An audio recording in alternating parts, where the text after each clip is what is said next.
Thank you, Mr. Chair, and thank you so much to our panel here for being here today and with us. The average age of shipyard facilities and their supporting infrastructure is 60-plus years old, and the average age of dry docks is over 100 years old.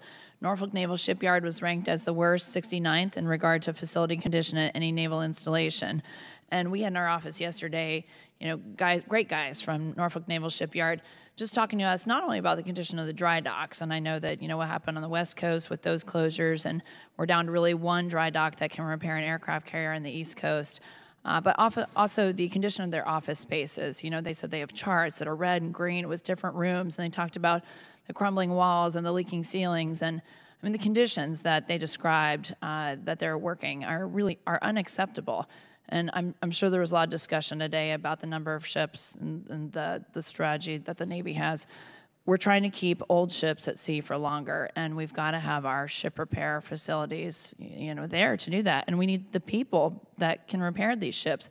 They're competing with places like Huntington Ingalls for shipbuilding, which is great. We want to build ships too, but they were saying, we can only offer this much money. They're offering more money other places. So prioritizing just our ship repair facilities is so important to me. So in your opinions, are you confident that, God forbid we have some sort of conflict in the near future, are our capabilities to repair ships, not just the regular maintenance, but there will be repairs needed if there was a conflict? Do we have that capability right now, or what are we doing to prioritize that?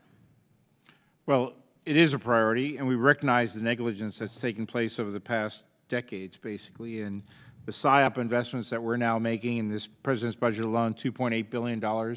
I just signed a $2.8 billion contract to upgrade the dry dock in Hawaii, for example. And in Norfolk, we're making great strides as well, too. But more will be needed. We have $10 billion allotted over the FIDP, actually, to address the dry dock problems and the shipyard problems as well, too. More will be needed over the future to get these capabilities to where they need to be in the future for us to be able to maintain all the many submarines and ships that we are building today. And I just asked that you prioritize their pay. For example, they said they're offering $15 an hour at Norfolk Ship Repair, whereas Huntington Ingalls can offer $20. So they're not able to attract the people that they need to do that. And then quality of life issues. I know we've made some progress there for them, but continuing to work on that. Also, just wanted to point out about the smaller ship repair industries. We look at the big ones, but I frequently hear from the smaller guys that are worried about them being awarded contracts too, and we're going to need everybody, if needed. So just looking out for those small businesses too is very important to my district.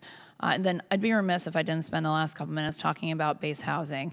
It's something that I'm passionate about at NES Oceana. My understanding is that this year's budget doesn't have any money that goes towards base housing at NES Oceana. We have 3 condemned barracks. The first day I had my staff in D.C., I had them in my minivan that weekend driving around Oceana saying, look at the conditions that we are asking these are our unaccompanied sailors to live in. Think of any 4-year college and university you visit and the construction that goes on there, how beautiful those campuses are. I have a senior in high school and drove around for college tours and taking pictures of the construction. It's unbelievable how beautiful these campuses look. Think about what we ask those kids to do every night of the week in college and what we ask these guys to do every night of the week, standing watch for our great Navy. So it's infuriating to me that we can't do better for them. And then sitting down with leadership and listening to their challenges of getting new living conditions and facilities for their sailors. We're charging those guys for Wi-Fi at these barracks. We're moving them into crappy barracks, and then we're charging them for Wi-Fi. So what are you doing to prioritize living conditions? I can't wait to participate in the task force on readiness, recruitment, quality of life, but we've got to do better because you know as well as I do that all the ships and the aircraft don't go anywhere without great people behind it. Be happy to coordinate those facts, but we are making investments in unaccompanied housing in this President's budget. And if you just take a look at the efforts that are going on in Key West, which is horrible because Key West has suffered from the hurricane challenges that they've had, but we've had to actually take down 2 unaccompanied housing barracks there. We've had to work very aggressively to place those sailors in the community and other MWR facilities that we're actually building. But you're right. This is, I mentioned earlier in the hearing today that when I came in as secretary, about 1% of the budget was actually dedicated towards infrastructure. Those numbers have now gone up dramatically. Just in last year alone, 7.3% increase in FSRM money that allows us to take care of the worst of those scenarios. And Mike, would you want to comment further on? Just real quick, ma'am. the money we're spending on infrastructure has gone from 78% of the requirement to almost 90% of the requirement just in the last year and a half. I know that's still unsatisfactory, and we have a long way to go.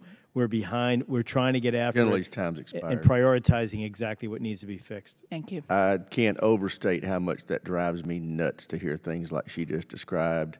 I want y'all to know it's our job to get you the money. You got to tell us what you need to fix those problems. We should not have those problems at our installations.